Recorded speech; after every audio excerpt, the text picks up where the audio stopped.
Olá, meus queridos e minhas queridas, muito boa noite. Hoje é uma terça-feira, dia 12 de janeiro de 2021. É a primeira terça-feira do ano que a gente tem a oportunidade de compartilhar a palavra de Deus dessa forma.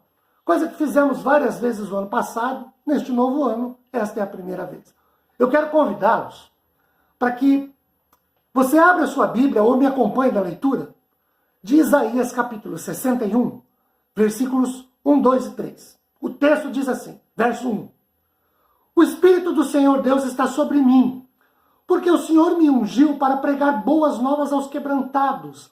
Enviou-me a curar os quebrantados de coração, a proclamar libertação aos cativos e a pôr em liberdade os algemados.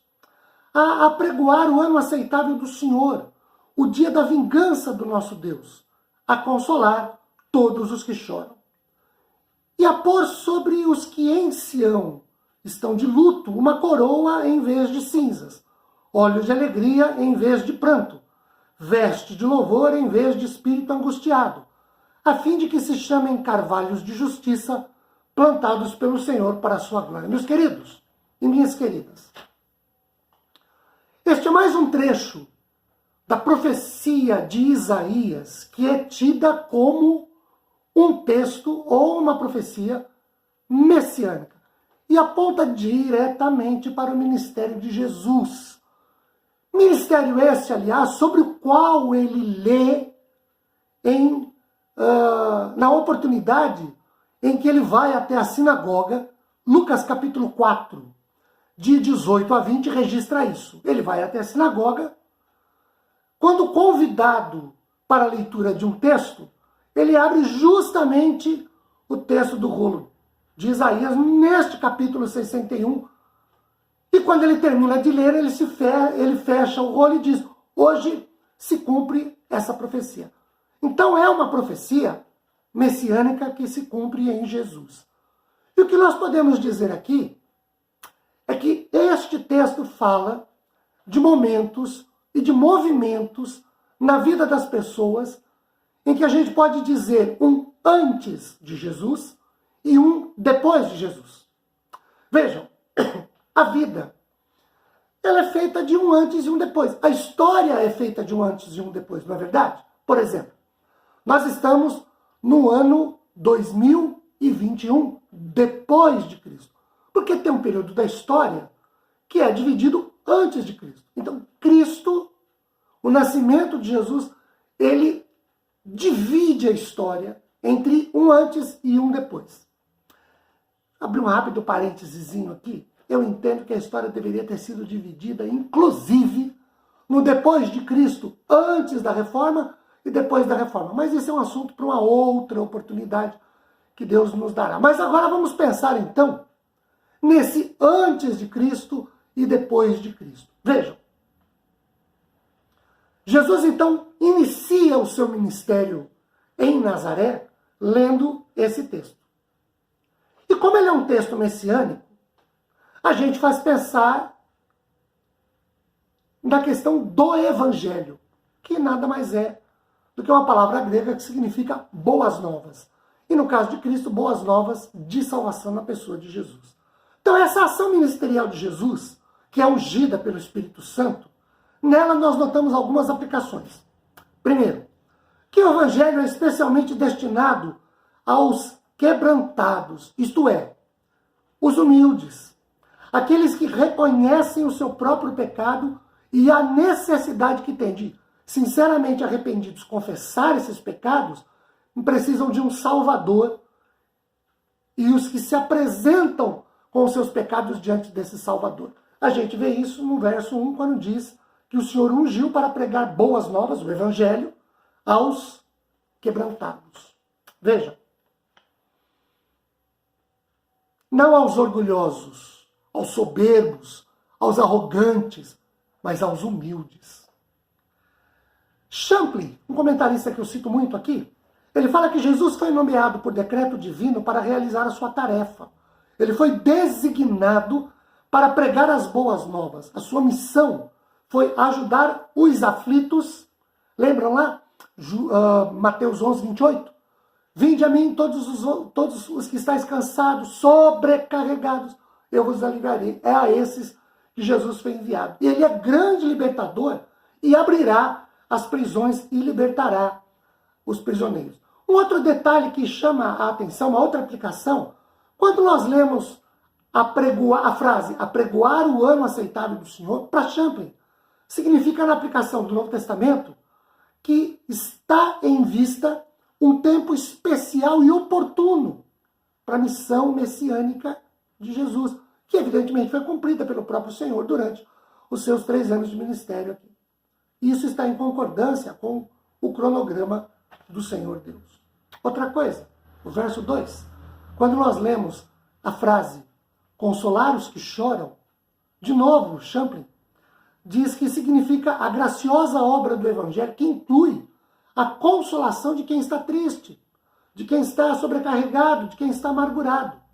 Outro detalhe, verso 3, quando lemos a frase e a pôr sobre os que em Sião estão de luto uma coroa em vez de cinzas, aqui nós passamos a ver bênçãos, pelo menos 5 bênçãos, momentos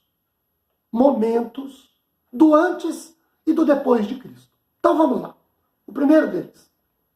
O texto diz que antes de Cristo, ou podemos interpretar que antes de Cristo, o que é que o versículo de número 3, ó, e a pôr sobre os que estão em Sião de luto, a tristeza, a perda, o prejuízo, antes de Cristo. Depois de Cristo, uma coroa de vitória.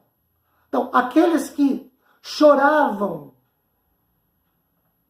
por causa das cinzas, quando havia erro, quando havia derrota, quando havia prejuízo, o povo colocava cinzas sobre a sua cabeça, em sinal de tristeza, em sinal de luto, em sinal de perda, em sinal de derrota. Agora o Senhor diz que substituiria essas cinzas por coroa de vitória, de conquistas, de ganhos. E isso é o que o Senhor faz. Então, antes, cinza, tristeza, luto, perda, prejuízo, derrota. Em Cristo, a Bíblia diz que em Cristo nós somos mais do que vitoriosos. Então, coroa de vitória. Segundo, o texto fala do azeite da oliveira, e ele fala assim, ó, uma coroa em vez de cinza, óleo de alegria em vez de pranto. Tristeza, perda, pranto, choro, amargura, antes de Cristo. Depois de Cristo, na ação do Espírito Santo que nos consola, nos conforta, nos fortalece, óleo ou azeite de oliva, que aplicado ao rosto das pessoas naquela época, animava-os ou motivava, como também era um ato especial de hospitalidade a um amigo. Quando se recebia um amigo, como sinal de profunda amizade e respeito, derramava-se azeite sobre esse amigo. Pois é, Jesus é o amigo que nos chama. João 15,15, já não vos chamo mais de servos, porque o servo não sabe o que faz o seu senhor, mas vos chamo de amigos, porque o amigo é aquele que está próximo e o Senhor está conosco todos os dias da nossa vida. Terceira bênção, de novo antes e depois. Olha o antes. Veste de louvor em vez de espírito angustiado. Havia um manto de louvor, mediante o qual uma pessoa se vestia para demonstrar a honra que havia sido recebido da parte de alguém. Uma veste brilhante era outro sinal de alegria e podia aludir a vestes de justiças dadas pelo Senhor. Os que tinham espírito desmaiado, abatido, frustrado, derrotado, receberiam agora um manto, uma capa de coragem, a despeito de inevitáveis desencorajamentos da vida, como o texto diz aqui, veste de louvor, motivo para se alegrar, motivo para louvar a Deus, para bendizer o Senhor, não pranto, não angústia. Quarto, o texto nos fala de que isso ia acontecer para que eles fossem chamados carvalhos de justiça.